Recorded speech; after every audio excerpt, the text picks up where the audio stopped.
गुरुमुखो, आज का सत्संग बहुत ही महत्वपूर्ण है। सभी गुरुमुख ध्यान पूर्वक सुने और लाभ उठाए। गुरुमुखो, आज के सत्संग में जानेंगे कि नाम क्या है, इसका महत्व जीवन में क्या है, इसका अर्थ क्या है। तो गुरुमुखो, संसार में यह बात आम तौर पर देखने में आती है कि लोग पाठ करते हैं, माला फेरते हैं और नाम भी जपते हैं, परंतु यह शिकायत उनकी फिर भी दूर नहीं होती कि मन को शांति नहीं है, मन नहीं ठहरता। राम राम कहते हैं परंतु मन में कोई असर नहीं होता। यह गिला उनकी जुबान पर सदा बना ही रहता है। पढ़ते हैं, सुनते हैं, विचारते हैं, किंतु मन की दशा वैसी की ही वैसी बनी रहती है। भला मनुष्य भी जपे, भला मनुष्य नाम भी जपे और फिर दुखी भी बना रहे, भजन करे और फिर कलेश और कल्पनाएं उनका पीछा न छोड़े। आखिर इसका कारण क्या है? यह बात जरा सोचने विचारने के योग्य है गुरुमुखो। तो गुरुवाणी में कहते हैं कि राम राम सबु को कहिए, राम ने होई गुर प्रसाद, राम मनी बसे तफलु पावे कोई। कहने को तो हम सब सतनाम, ओम, ईश्वर, परमात्मा इत्यादि अनेक नाम कह लेते और कहते रहते, परंतु उनका पूरा लाभ हमको क्यों नहीं होता? इसका एक तो कारण यह है कि यह सब नाम मनमति से लिए जाते हैं, गुरुमति से नहीं लिए जाते, और मनमति से जपा हुआ नाम फलदायक नहीं हुआ करता, और गुरुमति द्वारा जो नाम जपा जाता है वह लाभदायक होता है। कारण यह है कि मन की मति माया के घेरे के अंदर है। मन जो कुछ भी सोचेगा माया के अंदर सोचेगा। इसकी दौड़ चाहे कितनी ही दूर दराज की होगी, माया से बाहर नहीं होगी। गो गोचर जह लग मन जाई, सो सब माया जानो भाई। जब मन स्वयं माया से बना है और माया का ही रूप है, तो फिर इसकी रहनुमाई जीव को माया से मुक्त कैसे कर सकती है? मान लिया कि संसार में लोग नाम, दान, स्नान, तीर्थ, व्रत, नियम, धर्म और पाठ पूजा आदि शुभ कर्म करते हैं, परंतु सवाल यह है कि इन सब में उनकी रहनुमाई कौन करता है? उत्तर मिलेगा कि मन। वे जो कुछ करते हैं मन की आज्ञा से करते हैं, अर्थात जो कुछ भी मन उनको रास्ता बतलाता है उसी पर चलते हैं, और जो वह हुक्म देता है उसी पर अमल करते हैं। चाहे ये सब शुभ कर्म ही हैं और इनका फल भी शुभ ही होगा, परंतु हर सूरत में माया के अंदर होगा। माया से जीव छूट नहीं सकेगा, क्योंकि जब मन स्वयं माया के अंदर है तो उसकी रहनुमाई जीव को माया से बाहर कैसे कर सकती है? कहते हैं कि मन मुरीद संसार है, गुरु मुरीद कोई साध, जो माने गुरु वचन को ताका मता आगाध। कि अज्ञान नाम अंधकार का है। अज्ञानी जीव चाहे कितने ही हाथ पांव मारता रहे, उसका परिणाम कुछ भी नहीं है, क्योंकि अंधेरे में किया हुआ कार्य कभी भी ठीक समझा नहीं जाता। जब अज्ञानी जीव अंधेरे में है तो फिर ऐसी हालत में वह अपनी भलाई की ही सोच क्या सकते हैं। शुभ कर्म करने अच्छे हैं, बिल्कुल कुछ न करने से तो किसी न किसी नाम का जाप करना भला है, परंतु जो गुरुमति द्वारा नाम जपा जाएगा उसका फल कुछ और होगा और मनमति से नाम जपने का फल कुछ और होगा। इन दोनों में अंतर बहुत है। गुरुमति नाम भगवान से मिलाएगा और मनमति नाम माया से गिराएगा।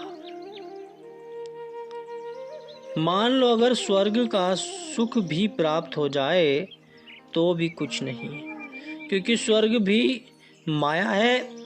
इसी कारण से संतों का यह उपदेश होता है कि जीव को मनमति का त्याग कर गुरुमति धारण करनी चाहिए, जिससे वह माया के बंधनों से छूटकर मुक्ति को प्राप्त कर सके। इसलिए अपनी मनमति से भले ही हम नाम जपते हो, परंतु ज्ञान का सूर्य तब तक प्रकाशमान नहीं होगा जब तक गुरुमति द्वारा नाम का सुमिरन न करोगे। राम राम सब कोई कहे, कहने का विचार वही राम साधु कहे, वही कहे संसार। और दूसरा कारण नाम से लाभ न उठाने का यह है कि लोग नाम के वास्तविक रूप को नहीं जानते। उनको असली नाम का ज्ञान नहीं है। यदि असली नाम उनको मिला होता तो वे अवश्य ही सच्चे सुख और शांति को प्राप्त हुए होते, परंतु देखने में यही आता है कि वे राम राम का पाठ करते हुए भी दुखों का शिकार बने रहते हैं। इससे सिद्ध है कि वे अभी तक नाम की असलियत से दूर हैं। नाम वास्तव में कोई अक्षर नहीं है और न ही वह लिखने पढ़ने जीवा पर लाने का विषय है। यदि नाम कोई अक्षर होता तो फिर मनुष्य को संत सद्गुरु की शरण में जाने की आवश्यकता नहीं होती। अनंत पोथियां पाठ पुस्तकें अक्षरों से भरी पड़ी हैं, वहीं से नाम प्राप्त कर लिया जाता। यदि नाम लिखने पढ़ने की वस्तु होती तो संसार में बड़े बड़े विद्वान और पंडित हो गुजरे हैं, उनको नाम मिल गया होता। रावण चारों वेदों का वक्ता था, परंतु नाम की महिमा को उसने भी नहीं जाना। गोस्वामी तुलसीदास जी सकल शास्त्रों के ज्ञाता और बड़े उच्च कोटि के विद्वान थे, परंतु नाम के बिना कामदेव के हाथों ऐसे मूर्छित हुए जिसका वर्णन नहीं हो सकता। विद्या ने कुछ भी सहायता वहां न की, किंतु जब गुरु का मिलाप हुआ तो असली नाम की खबर पड़ी। इस वास्ते नाम पुस्तकों में नहीं है, वह गुरु के अधीन है और सदा गुरु व शिष्य के अंतर्गत सीमा उतरता चला जाता है। बिनु सतगुरु हरि नाम न लभई, लख कोटि कर्म कमाऊं। ये जितने भी शास्त्र और ग्रंथ हैं, इन सब का कर्ता मनुष्य है। ये मनुष्य के बनाए हुए हैं और मनुष्य के बुलाए बोलते हैं, परंतु जिसके बुलाए मनुष्य बोलता है वह वस्तु क्या है? वही नाम है और उसी नाम की महिमा करते करते ग्रंथ और शास्त्र हार गए, परंतु पार उसका फिर भी नहीं पा सके। जाति नाम किसी का बनाया हुआ नहीं है, वह कुदरती वस्तु है, बल्कि कुदरत की भी जान है और कुल रचना का कर्ता धर्ता है। अनंत अखंड ब्रह्मांड, आकाश पाताल, पुर्या और भवन अथवा तमाम लोकों की रचना का आधार है। ये सब जीव जंतु पशु पक्षी मनुष्य और देवता आदि उसी के आश्रय चलते दिखाई देते हैं, क्योंकि यह नाम सब जानदारों की जान और सबके प्राणों का प्राण है।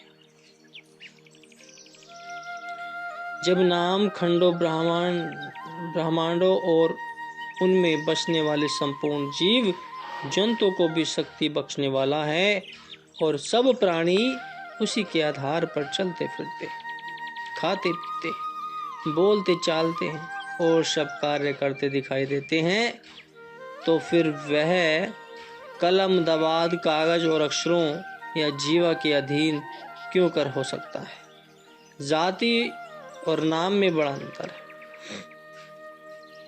आमतौर पर संसार में जहाँ कहीं भी नाम का सिलसिला दृष्टि आता है, वहाँ यही कुछ है कि जीवा हिली तो नाम भी हिला, जीवा चली तो नाम चला। अगर किसी समय जीवा और हाथों में हिलने झुलने की शक्ति नहीं रही तो नाम का सिलसिला भी समाप्त। अब आप सोच सकते हैं कि यह नाम अनंत समय जब जीवा आदि सब इंद्रियां शिथिल हो जाती हैं, कहाँ तक सहायता कर सकता है। सद्गुरु ऐसा कीजिए, बड़े निशाने चोट, सिमरन ऐसा कीजिए, जीवा हिले न होठ। कि जीवा द्वारा जो कुछ बोला जाता है या बोला गया है, इसमें सब ग्रंथों और शास्त्रों का सिलसिला आ गया है। यह सब उस नाम की एक कड़ी की उत्पत्ति है।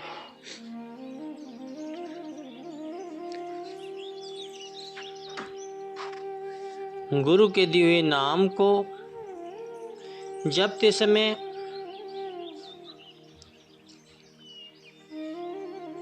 ना जीभ हिलनी चाहिए और ना ही होठ।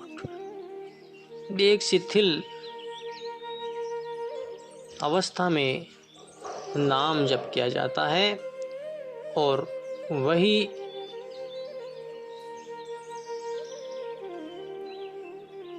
सही तरीका होता है।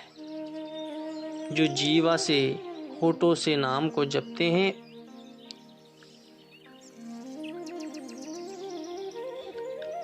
वो तरीका सही नहीं होता है। उससे परमात्मा की प्राप्ति नहीं की जा सकती। बोलो जयकारा, बोल मेरे श्री गुरु महाराज जी की जय।